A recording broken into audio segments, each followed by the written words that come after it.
Hi everyone, this is Zarko, and in this video we're going to be installing VS Code on Windows. So the first thing that you should do is open the link that I'll share at the top of the description of this YouTube video. So find that link, open it up, and you should see this page where you want to follow this downloads page link for VS Code. So click on that and it should take you to this page where you want to focus on this Windows part here. So you want to choose the user installer here, and you will likely choose this x64 option unless you know you need to choose something else like ARM64 in this case. But yeah, if you're not sure or if you don't know, just again user installer and click on this small x64 button here, and that should start the installation process here. So after it's installed, you can click to open it up from your downloads folder and it should start the installer. So I'm going to close this browser window from behind here. We don't need it anymore. And we can focus on the installation part, where the first step is to agree to the license terms. So you can read them here. And then if you accept them, you want to select this I accept the agreement checkbox and then click next here.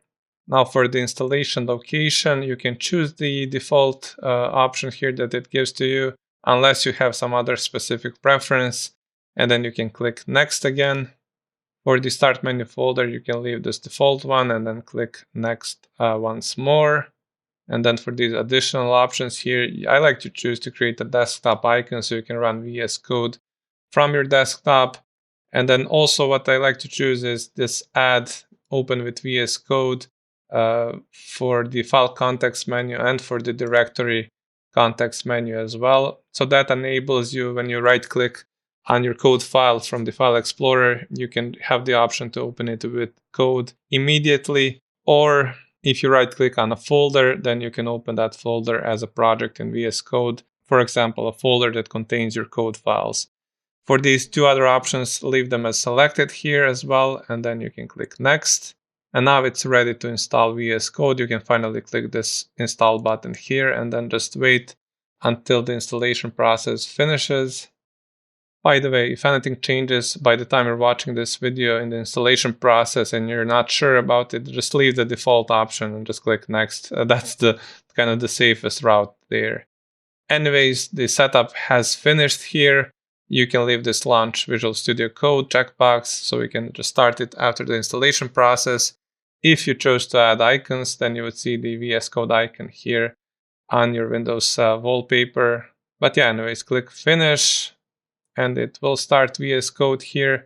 We can full screen it, so double click on the top bar here.